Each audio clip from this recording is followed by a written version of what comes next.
दोस्तों धरना स्थल के ऊपर थे देख सको के तरीके की भीड़ धीरे धीरे बढ़ गई। 10-12 लोग शुरुआत में जी का बैठे, निर्मल जी, तिलोक जी, हरि सिंह जी और मोहर सिंह जी है बैठा। एंगे बाद में गाँव लोग बाग पहुँच रहे हैं और धीरे धीरे भीड़ है वह बढ़ रही है। अभी आप चलांगा हरि सिंह जी कन और निर्मल जी कन बाहू जान से के तरीके को जो धरनो है वो धरना प्रदर्शन है वो प्रभाव लोगों के ऊपर पड़सी, प्रशासन के ऊपर पड़सी के तरीके की शुरुआत करी है। निर्मल जी ने पूरी रिपोर्ट क्योंकि आने ध्यान है अठ एक पोस्टर भी लाग रहे, पोस्टर दिखाओ एक बार। देखो धरना प्रदर्शन इंडिया गठबंधन की तरफ से पेयजल समस्या को लेकर, इस बैनर पर लिखा हुआ है आज दिनांक 13/5/2024 से शहरी व ग्रामीण क्षेत्र में पेयजल की समस्या को लेकर पीएसडी कार्यालय तारानगर के आगे अनिश्चितकालीन ये धरना है। तो निर्मल जी से जानेंगे कि अनिश्चितकालीन धरना है, इसका प्रभाव यहाँ के जो आला अधिकारी हैं उन पर कैसा पड़ेगा। थोड़ी सी निर्मल जी, सबसे पहले तो मीडिया 4x4 के ऊपर आपका दिल की गहराइयों से स्वागत है।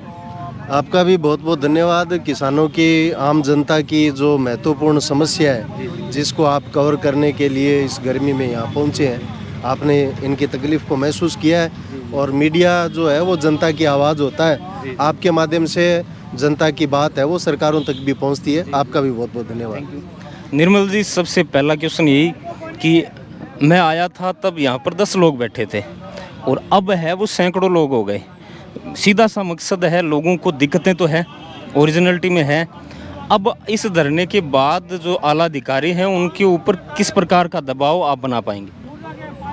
देखिए, कोई दबाव की ज़रूरत नहीं है।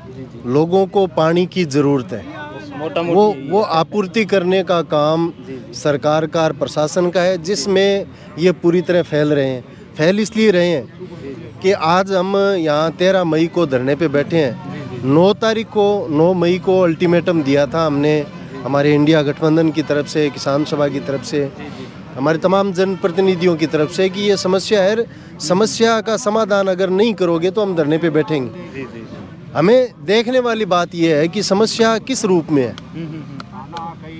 गर्मियों में मैं मानता हूँ हमेशा समस्याएं रहती हैं, कभी कम कभी ज़्यादा। तब इनके पास एक बहाना होता है कि नहर की बंदी चल रही है, तो इस सफाई चल रही है, तो इस बार तो नहरबंदी भी नहीं है। नहरबंदी नहीं है, उसके बावजूद फिर ये पानी की किल्लत कैसे है? पानी की कमी है या आपकी नीयत में कोई कमी है? तो पानी की कमी नहीं है, इनकी नीयत में कमी है, मॉनिटरिंग नहीं है, देख रेख नहीं है, जो लीकेज होते हैं उनकी समय पर निकालने का काम नहीं होता, जो जोन बने हुए गाँव में सप्लाई के, उसके वाल खोलने के लिए इनके पास प्रॉपर आदमी नहीं है, ठेकेदार इनके काम नहीं करते, कर्मचारी इनके फील्ड में नहीं जाते, अधिकारी खुद जो है वो एसी कूलरों के बीच में यहाँ बैठे रहते हैं नीचे, ये खुद फील्ड में नहीं जाएंगे। खुद अगर अधिकारी मॉनिटरिंग नहीं करेंगे तो नीचे की व्यवस्था दुरुस्त नहीं होगी। अभी जहाँ घर घर कनेक्शन हुए हैं गाँव में, जो नई पाइपलाइनें डली हैं, उनमें थोड़ा सा वाल अगर, क्योंकि अंतिम छोर के व्यक्ति तक, घर तक पानी पहुंचाने के लिए सप्लाई को पूरा खोलना पड़ता है, पूरा खोलते ही उनके पाइप है वो उखड़ जाते हैं। तो मॉनिटरिंग नहीं हुई, इसकी वजह से कम जो वाल है वो खोलेंगे, उससे पूरी सप्लाई होगी नहीं। तो उसको पूरी व्यवस्था को दुरुस्त करने की ज़रूरत है। अब ये कह रहे हैं कि हम 5 दिन में 7 दिन में आपूर्ति है वो पूरी कर देंगे, तो 5 दिन 7 दिन में वहाँ आपूर्ति कैसे पूरी कर दे? जहाँ आप सर्दियों में पानी नहीं दे पाए, वहाँ गर्मियों में आप पाइपलाइन से तो नहीं दे सकते, पाइपलाइन से तो नहीं दे सकते। इसलिए उसकी वैकल्पिक व्यवस्था क्या है? आप टैंकर से आपूर्ति करेंगे, चलो पशुओं के लिए गांव में खेड़ें बनी हुई है, उनको भरने के लिए आपकी क्या व्यवस्था है? तो इन तमाम चीज़ों को लेकर के हम आज यहाँ धरने पे बैठे हैं और एक एक समस्या के ऊपर बिंदुवार बात करेंगे।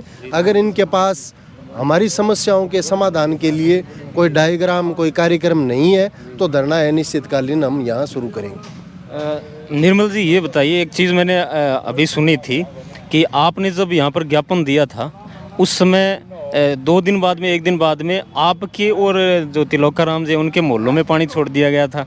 ये क्या कारण हुआ था, क्या बात हुई थी?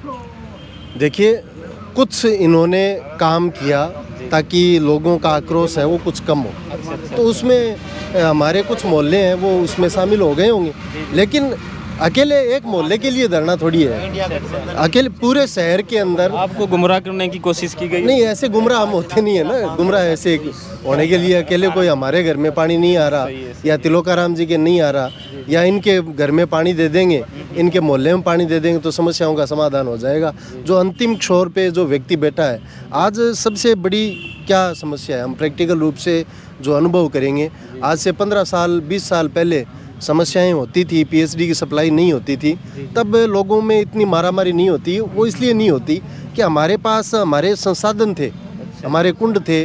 अब पिछले 10 सालों में वो सारी व्यवस्था जो हमारे घरों में जो थी, वो सारी जो हमारे गांव में थी, हमारे मोहल्ले में थी, वो सारी व्यवस्था खत्म हो गई। अब हम हर व्यक्ति के पास घर में 2 दिन का अद्भुत 3 दिन का स्टोर है। उसके बाद में भी अगर आप सप्लाई नहीं देते हो तो फिर टैंकर मंगवाना पड़ता है। अब यहाँ सबसे ज़्यादा जो मार होती है वो गरीब आदमी की होती है। वो टैंकर, पहली बात तो उसके पास पैसा नहीं है टैंकर मंगाने के लिए, फिर अगर वो मंगा ले तो किस में डलवाएं? उसके तो वहाँ कुछ घड़े हैं, कुछ बाल्टियाँ हैं, कुछ टंकी वगैरह होगी छोटी मोटी, तो वो टैंकर डलवाए किस में? तो ये जो समस्याएं हैं इनको लेकर के आज हम यहाँ धरने पे बैठे हैं। ये लिपापोती की कोशिश करेंगे, उससे तो जनता में आक्रोश बढ़ेगा।